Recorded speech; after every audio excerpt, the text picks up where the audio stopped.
আজকে আমাদেরকে বলে ভণ্ড। তাহিরি দিকে আঙ্গুলটা দে, মজা পায়। নামটা লই লিখতে বাইরে লই জায়গা, মূলত মূল আগুন দিতে হ্যাঁ।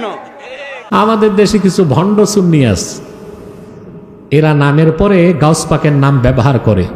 সুন্নি আল কাদরি বলে না? মহান আল্লাহর পবিত্র সত্তার কসম, এই ধরনের মাজার পূজারী বেদাতীদের সাথে সুন্নি এবং গাউস পাকের নামের কোনো সম্পর্ক নাই। আর এই দেশে ইসলাম আনছে আল্লাহর ওলিরা। কার আনছে? আল্লাহর ওলিরা আনছে। এই জন্য আমরা সবাই আল্লাহর ওলিদেরকে ভালোবাসতে চাই কি চাই না? ওলিদের ব্যাপারে কোরআনে আয়াত আছে না নাই? যদি না থাকতো তৈলে একটা কথা ছিল। রাসূল বলছেন, মান হাদিসে কুদসির মধ্যে আছে, মান আদালি ওলিয়ান ফাকাদ আযানতুহু বিল হারবে। যারা ওলি আল্লাহর সঙ্গে গাদ্দারি করবে, যারা ওলি আল্লাহর সঙ্গে বেয়াদবি করবে, স্বয়ং আল্লাহ তার বিরুদ্ধে যুদ্ধের ঘোষণা করেছে। কথা বলেন ঠিক কি না? আমরা কিছু করতে হবে না, ওলি আল্লাহর বিরুদ্ধে যাইবা, দেখবা উঠতাছে হঠাৎ করে হইরা মরে গেছে। সাবধান বলে দিলাম। তাহলে মাজার কি সেজদার জায়গা নাকি জিয়ারতের জায়গা?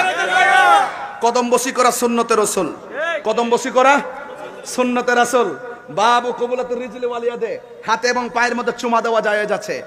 পীর মাশায়েখকে, মা বাবাকে, উস্তাদকে, সম্মানিত ব্যক্তিকে চুমা দেওয়া জায়েজ আছে। রাসূল করিম সাল্লাল্লাহু আলাইহি সাল্লামকে চুমা দিয়েছেন, এই জন্য এই চুমা দেওয়া জায়েজ আছে। এই জন্য একটার ওয়াজ আরেকটা লাগাইবেন না। আপনারা মনে রাখবেন, যারা ওলি আল্লাহকে আল্লাহ মনে করে আপাদা হয়ে গেছে সাজদা মাইরা দেয়, তাইলে মনে তারা মুশরিক হয়ে গেছে। কথা কোন ঠিক না বেটি? ওলি আল্লাহ ওলি আল্লাহ। আমরা আল্লাহকে সম্মান করি, আল্লাহ জানি না। নবীকে সম্মান করি, নবী জানি না। উস্তাদকে সম্মান করি, উস্তাদ জানি না। মাকে সম্মান করি, মা জানি না। পীরকে সম্মান করি, পীর জানি না। আমরা আল্লাহর সঙ্গে কাউকে তুলনা করি না। তাহলে আপনার জলে কি লেগে? এইগুলো অপপ্রচার, এগুলো কি আমাদের প্রতি মিথ্যা অপবাদ আর তুহমত দেয়। এজন্য আমি ভেরিফাইড পেজ থেকে আমি কিন্তু গত কিছুদিন আগেও কিন্তু আমি স্ট্যাটাস দিয়েছি যে মাজার জিয়ারত করা সুন্নত, সেজদা দেওয়া হারাম, আল্লাহ ছাড়া কাউকে সেজদা করা যাবে না, কদম বসি করা সুন্নত। জোরে কন্যা সুবহানাল্লাহ।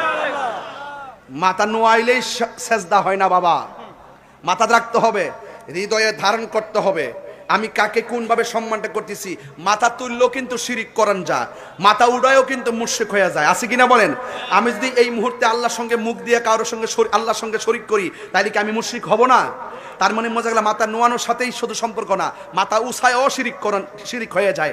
আছে না নাই বলেন? এই জন্য এই বিষয়গুলো যদি বুঝতে চান, এই কোরআনটা আপনাকে ধারণ করতে হবে।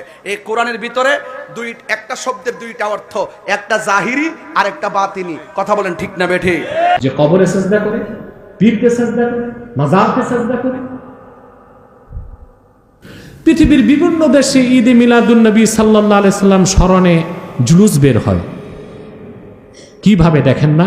ইয়ামানে, সিরিয়াতে, মিশরে, আরবের বিভিন্ন দেশে সবাই পোশাক আশাক পরে আতর গোলাপ লাগিয়ে নাচ শরীফ পড়তে পড়তে হাঁটে। আর আমাদের দেশেই দেখি ব্যতিক্রম, পিসাব ফুলের মালা গলায় লাগায়া তারপরে ট্রাকের উপর উঠে বসে। বেয়াদব!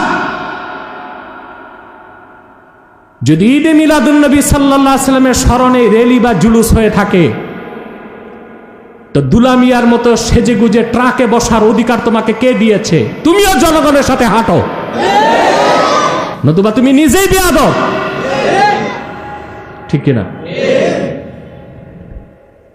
এরপর এরা এমন সব কাজকর্ম করে, কথা বলে, যা ইমানের উপর আঘাত আনে। আনে না? এরা কি সুন্নি, কাদরি, চিশতি, নকশবন্দি, মুজাদ্দিদি? একটাই নাম, বেদাতি। আমাদের দেশে দুইটাই সমস্যা আছে। একটা হচ্ছে ওহাবি সমস্যা, লামাজহাবিরা, আর একটা হচ্ছে বেদাতি সমস্যা। আমাদেরকে গ্রহণ করতে হবে মধ্যপন্থা, সম্পূর্ণ সুন্নত তরিকায় জীবন যাপন করতে হবে। কথাটা বুঝতেছেন? আমাদেরকে ময়দানে লড়াই করতে হয় দুই বাতিলের সাথে, এই দুই পন্থী বাতিলের সাথে, কুফরপন্থী বেদাতি আর শিরকপন্থী বেদাতি। এই দুই দলের সাথে আমাদেরকে লড়াই করে টিকে থাকতে হয়। তবে আল্লাহর নুসরত, রহমত, জনগণের সমর্থন খাঁটি আহলুস সুন্নাহ ওয়াল জামাতের পক্ষেই আছে। আলহামদুলিল্লাহ। তো সুন্নত কি? শুধু দাড়ি টুপি সুন্নত না, এখানেই এসে আমাদের সমস্যা হয়ে গেছে। সুন্নত হচ্ছে গাউস পাক বলেন, আম্মা সুন্না ফাহিয়া মা সান্না রাসূলুল্লাহ। আল্লাহ রসুল মুহাম্মদ সাল্লাল্লাহু আলাইহি ওয়াসাল্লাম ১৫০০ বছর আগে নীতি হিসেবে যেটা নির্ধারণ করেছেন, রীতি হিসেবে সমর্থন করেছেন, সেই নীতি এবং রীতির নাম সুন্নাত।